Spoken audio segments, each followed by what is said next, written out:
Cangkul, cangkul, cangkul yang dalam, menanam pohon di rumah kita. Iya, yang lagi nanam pohon happy banget.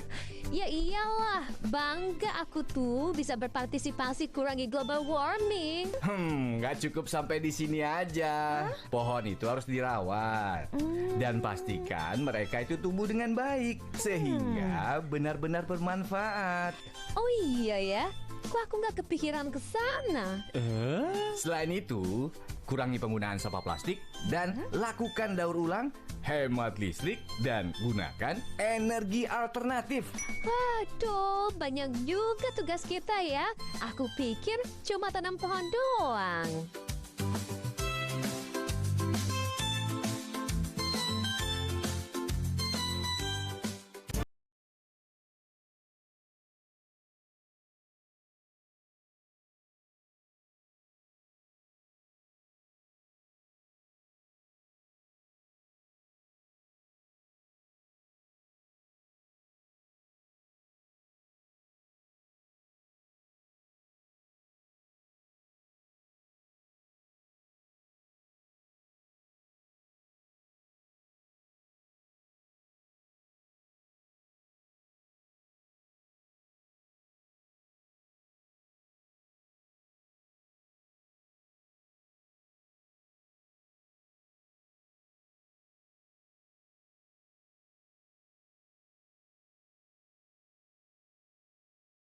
Yuk pahami langkah pertolongan pertama pada kecelakaan dengan tepat dan benar.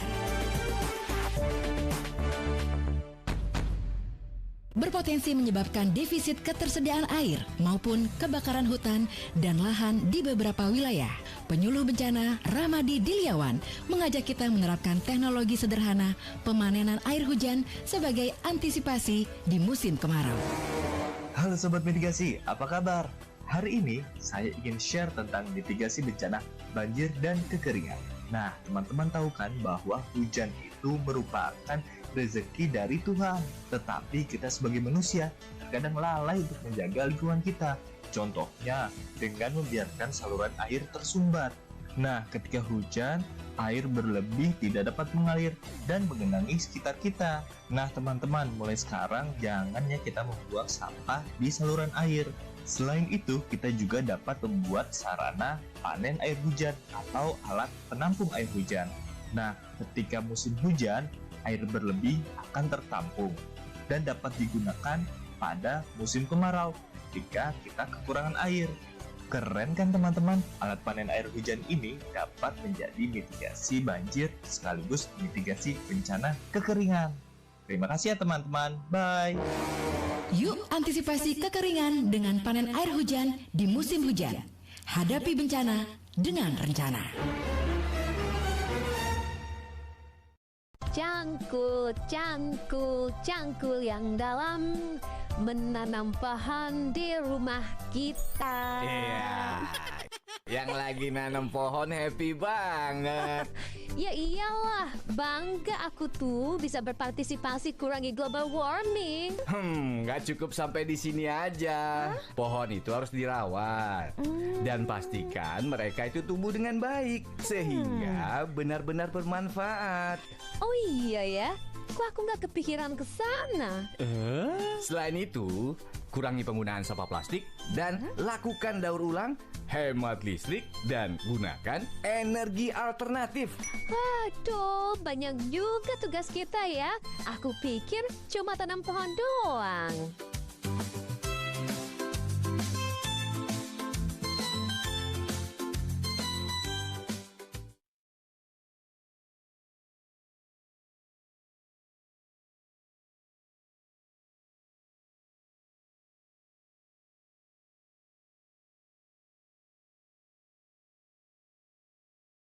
Darurat untuk korban. Teman Pro 2 ketemu lagi di obrolan sepada hari ini bersama Kwita Saputri dan tentunya di obrolan ini kita bakal temenin kamu nggak cuman lewat gitu aja gitu kan ya, tapi juga ada yang bisa dipikirin. Nah mungkin pernah ngerasa pengen beli sesuatu tapi uangnya belum ada, terus kepikiran pinjol aja kali ya biar cepet gitu kan, atau mungkin iseng-iseng lihat iklan terus kepancing untuk coba judol karena mikir siapa tahu hoki.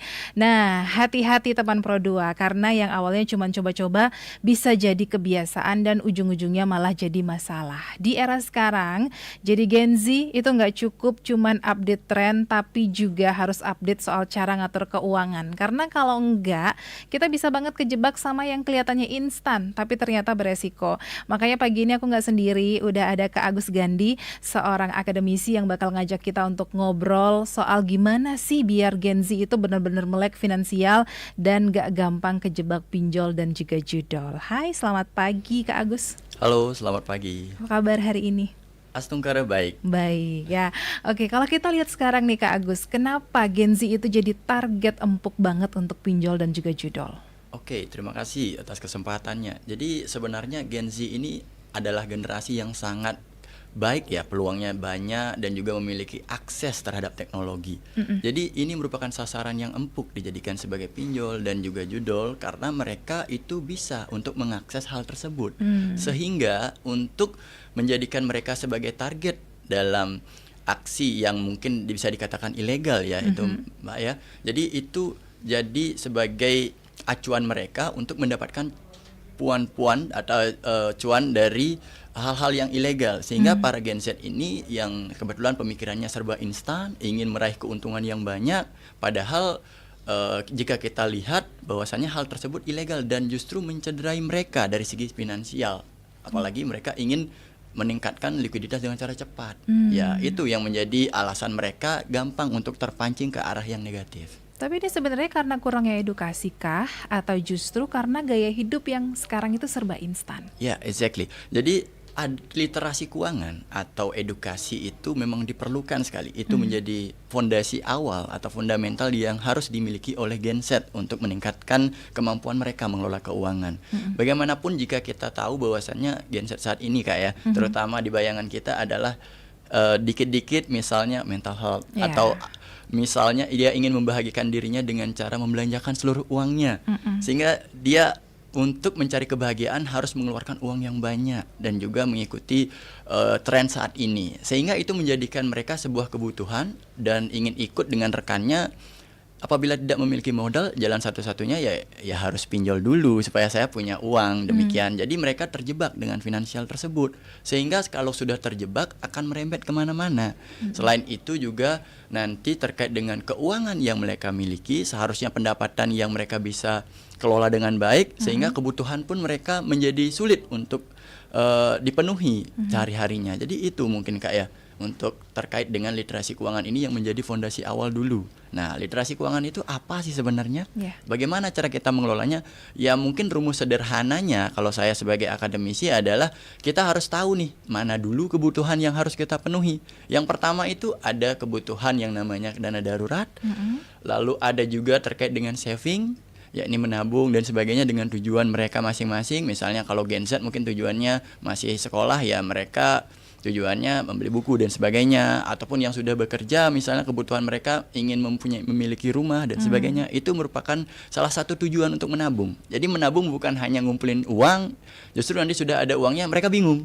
Nah, itu biasanya yang mereka alami saat ini di Gen Z. Nah, selain itu juga ada yang namanya kita playing. Oke lah, kita sebagai generasi muda harus jalan-jalan juga, nggak perlu harus nabung terus. Jadi money denial-nya harus ada playing, tapi setidaknya alokasi dananya menyesuaikan. Kalau kita bayangkan di Singaraja mungkin Kak ya, ada seorang pekerja yang bergaji UMR anggap 3 juta, dia ingin juga menerapkan hal tersebut, ya bisa. Dengan cara apa? Dengan cara pembagian proporsi dana. Jadi di sana ada 50% kebutuhan, ada 30% untuk saving, dan juga ada 20% untuk playing. Jadi untuk living, playing, and juga saving itu ada proporsinya. Dan ini harus diterapkan oleh semua Gen Z. Mengapa demikian? Karena Gen Z ini perlu pengaturan uang supaya apa yang dilakukan ke depannya itu ada monitoringnya. Selain itu, kalau misalnya sudah ingin melakukan hal tersebut, jangan lupa kembali bangun kebiasaan untuk mencatat keuangan. Oke. Itu mungkin kelihatan sepele, apa sih saya belanja cuma di Indomaret 10.000, 5.000, tapi kalau dilakukan terus-menerus kan bisa jadi itu merupakan pengeluaran bocor halus, Kak.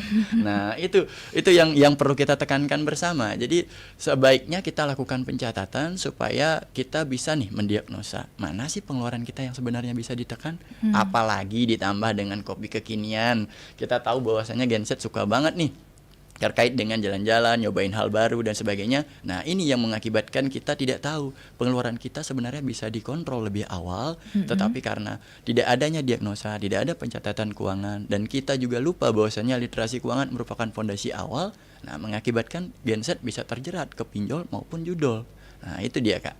Oke, sebenarnya apa sih yang sering banget disalahpahami anak muda tentang uang cepat ini? Oke, nah uang cepat ini mereka itu bersifat konsumtif ya, jangan lupa ya. Sifat konsumtif ini baik sebenarnya bagi perekonomian, tetapi hal tersebut juga menjadi beban apabila mereka melakukan konsumtif melebihi dari pendapatan mereka sendiri. Nah, Oke. ini yang menjadi perlu kita highlight bahwasanya kita bisa untuk memenuhi kebutuhan dan yang lainnya, tetapi ada batasannya kembali, ada minimum barrier lah, ya. Jadi maksimal barrier dan minimum barriernya berapa kita harus spend. Jadi ini yang harus kita tekankan kembali, bahwasannya jika kita memiliki uang, misalkan kita memiliki uang bulanan hanya 1,5 juta deh, kita buat alokasiin buat kebutuhan, jadi nggak boleh lebih. Kalau itu sampai lebih berarti kita sudah melebihi dari jumlah pendapatan yang harus kita konsumtif. Nah, untuk mengatasi hal tersebut biasanya Genset ingin instan aja. Nah, seperti tadi penjelasan saya di awal terkait dengan teknologi, mereka sangat melek sekali dengan hal tersebut. Mereka jadi, oh banyak sekali iklan pinjol di sini, penawarannya juga baik dan bla bla bla. Tetapi pada dasarnya pinjol yang ilegal pun sebenarnya kita tidak sarankan kalau misalnya mereka itu hanya untuk barang-barang konsumtif.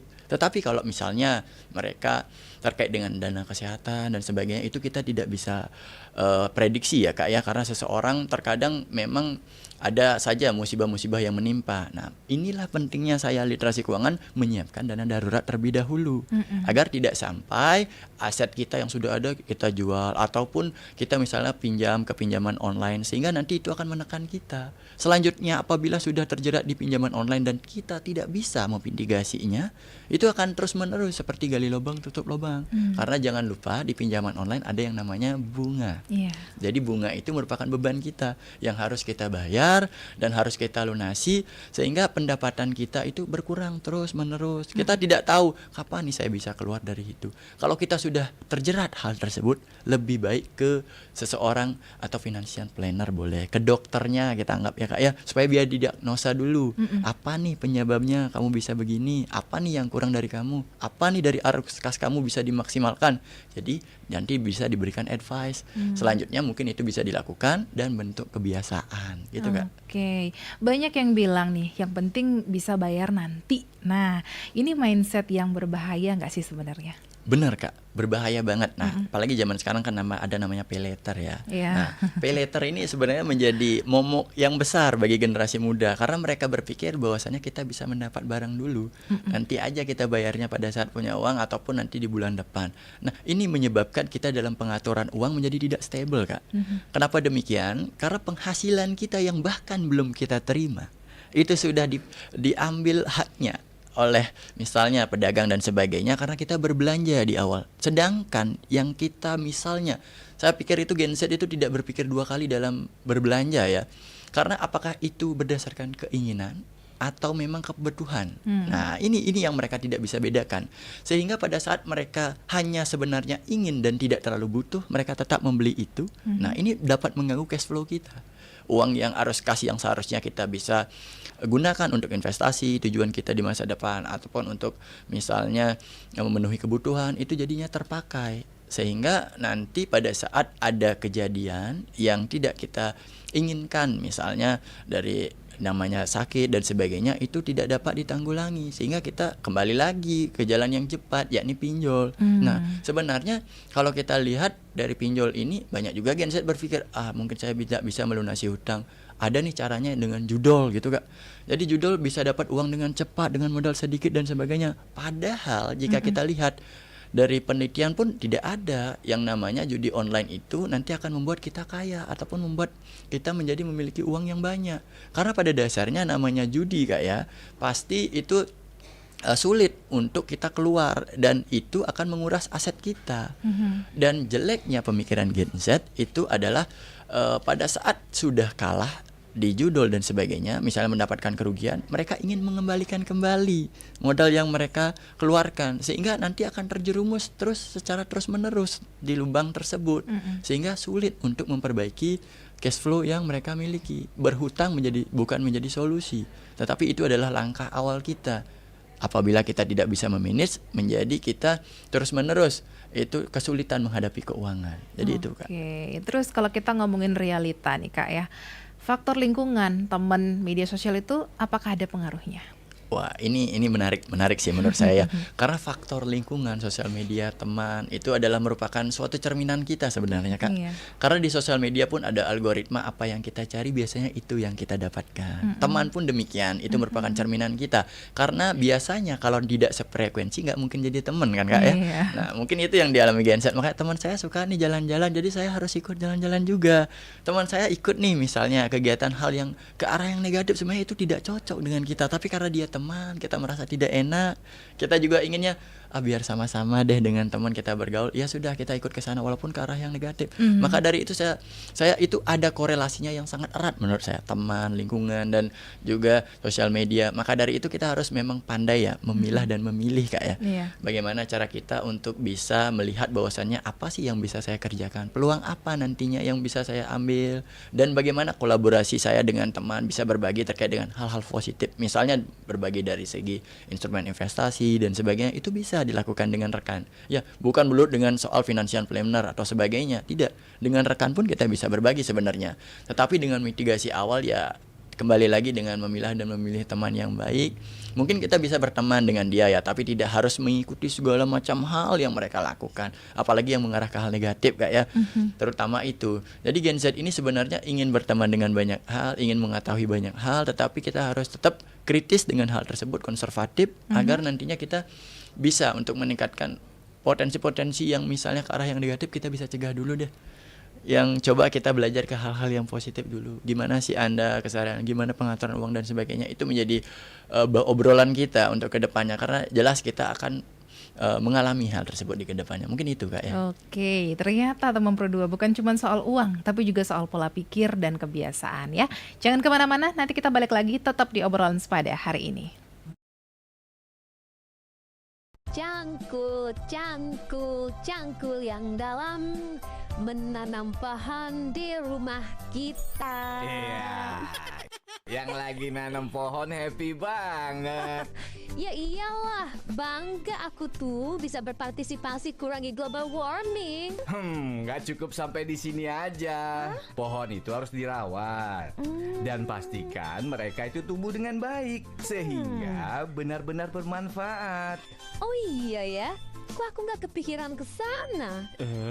Selain itu, kurangi penggunaan sampah plastik dan lakukan daur ulang, hemat listrik dan gunakan energi alternatif. Waduh, banyak juga tugas kita ya. Aku pikir cuma tanam pohon doang.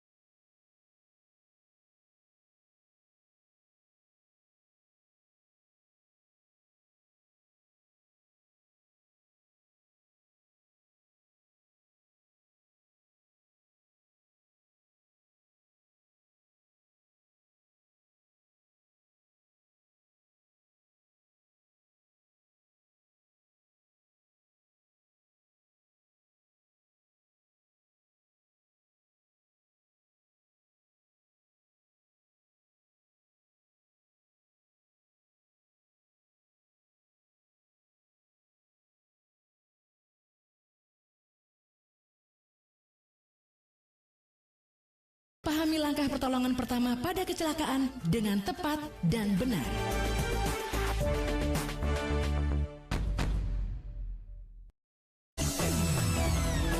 Bencana kekeringan berpotensi menyebabkan defisit ketersediaan air maupun kebakaran hutan dan lahan di beberapa wilayah. Penyuluh bencana Ramadi Diliawan mengajak kita menerapkan teknologi sederhana pemanenan air hujan sebagai antisipasi di musim kemarau. Halo Sobat Mitigasi, apa kabar? Hari ini saya ingin share tentang mitigasi bencana banjir dan kekeringan. Nah, teman-teman tahu kan bahwa hujan itu merupakan rezeki dari Tuhan.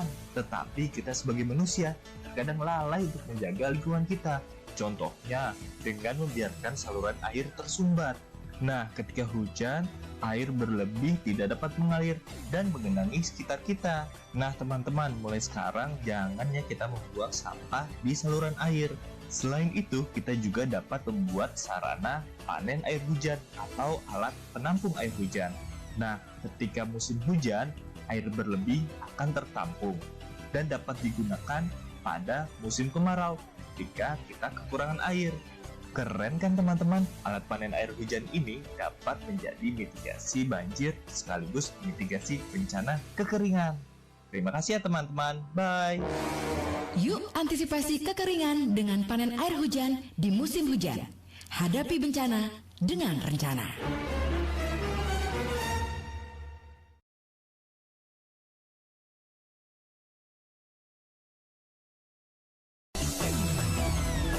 Bencana kekeringan berpotensi menyebabkan defisit ketersediaan air maupun Pada teman Pro 2, semoga dari obrolan ini bisa bikin kamu lebih aware lagi sama diri kamu sendiri. Dan kita masih ngomongin soal pinjol, judol, Gen Z gitu kan. Nah, kalau seseorang nih Kak Agus sudah mulai terjebak yang namanya pinjol atau judol, dampak jangka panjangnya itu seperti apa sih, terutama untuk anak muda?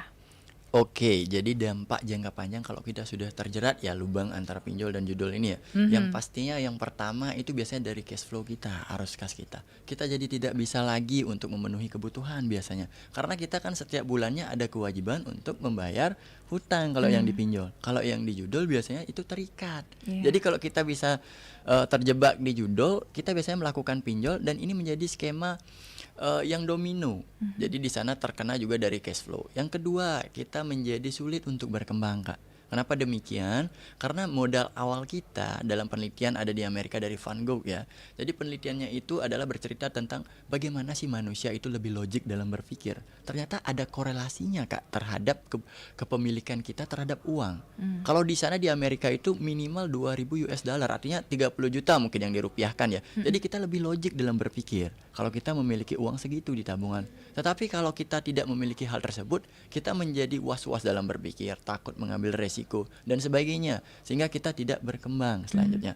Yang ketiga juga ada terkait dengan bagaimana kita untuk menggapai mimpi-mimpi. Ya biasanya para Gen Z ini banyak sekali mimpinya jalan-jalan ke luar negeri, memiliki usaha dan sebagainya. Itu jadi tidak bisa terrealisasikan, Kak. Kenapa demikian? Karena harus tertunda. Kita harus memenuhi kewajiban kita sebelumnya, yakni dengan membayar pinjol dan sebagainya. Sehingga masa depan kita yang seharusnya bisa kita rangkai dengan baik itu menjadi sulit. Dan juga harus memenuhi hal tersebut. Belum lagi misalnya Kak ya, apabila kita tidak dapat melunasi hutang dari pinjol ini akan berdampak kepada keluarga Kak.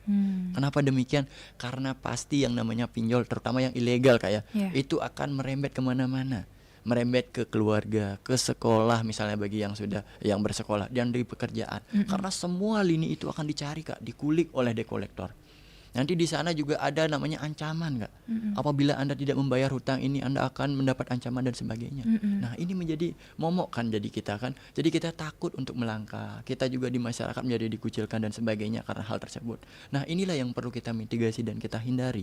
Bahwasanya dampak yang diberikan oleh pinjol ini sangat berbahaya bagi kehidupan. Terutama untuk kita yang sebenarnya ingin ya meraih cita-cita dan sebagainya, itu menjadi sulit untuk terrealisasikan. Itu Kak. Kira-kira apa yang harus dilakukan supaya anak muda sekarang itu lebih melek finansial? Oke, yang harus dilakukan ya selain dengan tadi literasi keuangan tadi mungkin menurut saya. Yang pertama, kalau kita ini case-nya adalah yang sudah terjebak Kak ya. Kalau kita misalnya sudah ada di lubang itu, sebaiknya kita cepat-cepatlah mencari dokter finansial. Jadi bukan hanya dokter kesehatan ya yang ada, tapi dokter finansial pun ada Kak, namanya financial planner. Jadi kita di sana mencari orang yang sudah mumpuni, yang bisa memberikan advice ke kita. Itu yang pertama. Nanti di sana akan didiagnosa dulu, Kak. Apa sih penyebabnya? Biasanya ada 5 faktor, Kak, orang-orang terjerat pinjol tuh, Kak. Oke. Nah, jadi 5 faktornya itu yang pertama, pernahkah kita membayangkan pada suatu saat nanti itu kita ada yang namanya musibah terkait dengan kesehatan? Kita kan tidak tahu, Kak, kapan kita pernah merasakan sakit dan sebagainya. Itu datang tiba-tiba. Jadi biasanya orang karena medicine itu kan menghabiskan uang yang banyak. Jadi karena butuh dana cepat, kita tidak punya dana darurat, ya terpaksa kita harus minjem. Nah itu. Yang kedua ada juga terkait dengan rendahnya literasi keuangan tadi. Yang ketiga ada karena kita konsumtif, karena berbelanja barang tidak sesuai dengan kebutuhan. Nah inilah yang menyebabkan faktor kita memilih pinjol. Sehingga tadi kalau sudah tahu, nah dari financial planner itu nanti lihat, oh ternyata dia karena dia konsumtif berarti kurangi konsumsinya. Oh ternyata karena dia sakit, oke kita kembali atur kasnya. Bagaimana kita untuk menyisihkan uang supaya ada dana darurat selanjutnya. Jadi diagnosa dulu, di check up dulu, Kak. Di check up dulu gimana sih sebenarnya permasalahannya, cerita dari awal. Setelah itu baru kita lihat arus kasnya. Mana sih yang harus kita lakukan? Apakah bisa menambah income atau kita jual aset untuk melunasi tersebut? Aset itu merupakan sesuatu yang bisa kita gunakan kok, Kak. Bukan berarti kadang saya nggak punya aset dan sebagainya, tapi saya lihat jam kamu baru, itu bisa dijual loh untuk menjual, untuk kita bisa melunasi pinjol. Jadi orang-orang terkadang lupa bahwasanya dia kadang memiliki aset dan sebagainya. Nah itu yang bisa dilakukan dari financial planner, sehingga setelah kita tahu dulu akar masalahnya, bisa mengatasinya dengan solusi yang ada, setelah itu akan membangun kebiasaan untuk lebih baik lagi. Dengan cara apa? Ya tadi mencatat keuangan, melakukan habit-habit yang baik dalam keuangan misalnya, ataupun kita memitigasi apa nih pengeluaran kita yang memang harus ditekan dan harus dimaksimalkan. Itu, Kak. Nah, kalau misalnya nih udah terlanjur gitu kan, apa yang harus dilakukan biar nggak semakin terjerumus? Nah, kalau sudah terlanjur terkait dengan pinjol, kita bisa stop dulu nih. Stop dulu, jangan pinjol lagi. Itu yang pertama. Yang kedua adalah lunasi dulu terhadap pinjol yang misalnya bunganya paling tertinggi, Kak. Karena itu beban bunganya berarti kan besar, Kak ya. Kalau dari OJK, Badan Pengawas Keuangan ya, di OJK ya, itu bunga per hari itu 0,3%, Kak. Berarti kalau sebulan kita total 9% lah, Kak ya. Kita cari bunga yang paling besar dulu. Biasanya yang besar itu pinjol ilegal, Kak. Kalau pinjol yang legal, yang bagus itu biasanya range-nya segitu, Kak. Tetapi kalau yang ilegal itu besar. Nah, itu yang menjadi permasalahan. Jadi kita mitigasi dulu.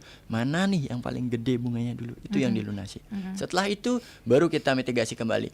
Di mana nih pendapatan yang bisa saya sisihkan untuk saya membayar hutang tersebut supaya cepat lunasnya. Kalau nggak ada misalnya pendapatan dulu, jual aset dulu deh. Biar nggak terus menumpuk. Setelah itu baru bangun kebiasaan, mulai plotting berapa sih income yang harus saya sisihkan, berapa yang harus saya saving, berapa yang harus saya investasikan. Sehingga nanti kalau sudah terjerat kita pelan-pelan keluar dari jeratan tersebut dan stop, jangan masuk lagi ke sana deh. Kita usahakan kumpulin deh dana darurat. Dana darurat dari tadi saya akan omongin, Kak ya, tetapi saya nggak ngasih tahu berapa sih dana darurat itu.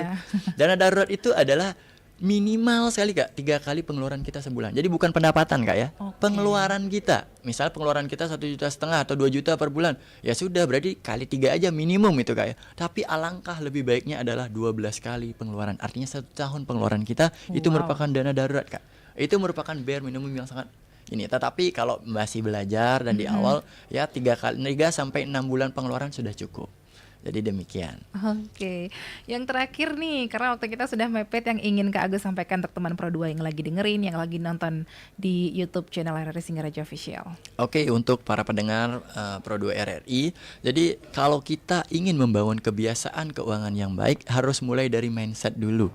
Gimana kita supaya mengatur keuangan bisa dengan secara maksimal, dan juga tetap hindari sebisa mungkin pinjol dan judol, karena itu merupakan suatu hal yang akan merugikan kita ke depannya. Itu yang bisa saya sampaikan. Oke, terima kasih Kak Agus waktunya pagi hari terima ini. kasih, Kak. Dan teman Pro 2, dari obrolan kita pagi hari ini, satu hal yang bisa kita tarik, jadi anak muda di era sekarang memang banyak banget kemudahan gitu ya, tapi di balik kemudahan itu selalu ada tanggung jawab yang harus kita pegang. Jangan sampai kita tergoda sama yang instan tapi lupa sama dampak jangka panjangnya. Karena finansial yang sehat bukan soal punya banyak uang, tapi soal gimana kita mengelola dengan bijak ya. Sekali lagi terima kasih Kak Agus sudah sharing hari ini. Terima kasih juga untuk kami yang sudah dengerin obrolan kita hari ini. Sampai ketemu lagi di obrolan sepada berikutnya.